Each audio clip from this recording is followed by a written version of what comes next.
Welcome back to the channel. The Cursed Underworld changes a lot about Lynn's Island and really adds a lot of challenging elements to the game. If you're unfamiliar with the update, then you'll want to pay attention because there's not only lots of new content added to the game, but also changes to the mechanics that you'll want to take note of. And if you're new to the channel as well, you'll want to make sure that you're subscribed because I will be doing a lot more guides that you won't want to miss out on in Lynn's Island.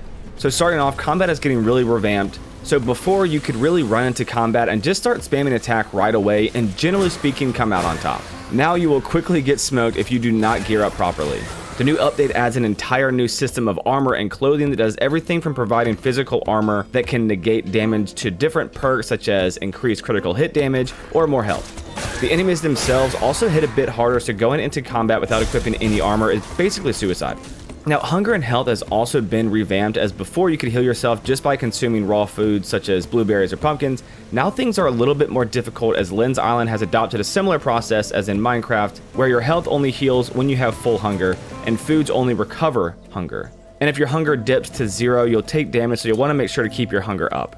That said, certain cooked foods can actually heal your health, like fish or meat. Now, with the massive list of changes, you'll probably notice the workbench itself has been reworked so that crafting weapons and tools are not even done here anymore, but actually at the anvil, which is unlocked to the workbench after you level it up once. It's important to note though that you don't actually craft tools and weapons anymore. You either buy them from vendors or unlock them as rewards for completing dungeons. The biggest set of changes in this new update is the separation of the main caves and the dungeons. Now, before you get all your mine resources like iron shards and lightstone from dungeons. Now you'll want to take a trip into the procedurally generated mines to find these resources. Now you can certainly find some of these resources in the dungeons, but the dungeons themselves have been a bit more streamlined so that they're more linear, so you don't have to do as much as exploring in them and are realistically more combat focused. Now on the topic of the caves, you're actually able to now build a home and farm down in the new procedurally generated caves. This is helpful because we're actually able to farm mushrooms now, and is the only place you can actually farm mushrooms, so don't neglect getting a little farm going down in the caves. Now you've probably actually noticed at this point in time that there are deer roaming around the islands. Deer drop meat and their hide is required to unlock certain pieces of gear. Just be sure to toss your newly acquired hide in a fireplace or campfire with some fuel to tan your hides. Meat is also extremely important in the beginning because it'll likely be your first food you'll have access to that'll actually heal you and not just heal your hunger. So be sure to toss your meat into the campfire after your hides are done. Shields are a lot more complex in the update as well, as there's a bit more nuance to them besides that equipping them makes you run slower and gives you more armor. They still do that, but a bit more as well. They reduce your cooldown so you won't be able to roll as much, and they also give you this cool shield bash attack that can be used to push back enemies and temporarily stun them.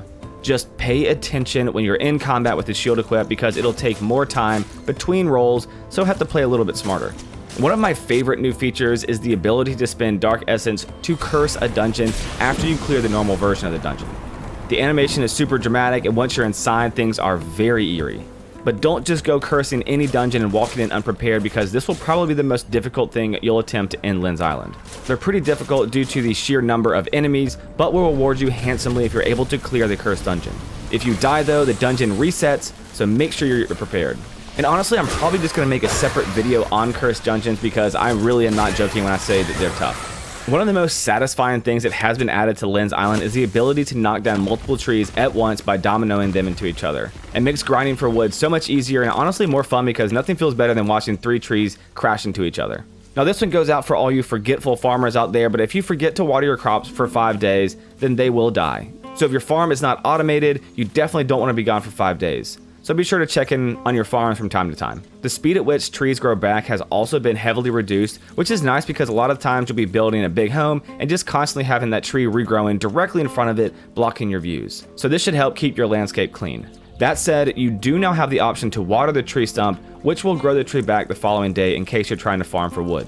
Now speaking of watering, the watering can is not something you actually start with, so have to buy it from Steph in the first little town. And I highly recommend prioritizing getting this tool and getting a farm going fast because it's a great way to make money to afford upgrades. Now I talked about deer earlier, but a little tip when it comes to hunting deer because they are insanely fast is to wait till they drop their heads before you move in for the kill. Because if you do not do this, you'll likely be chasing them around the entire island.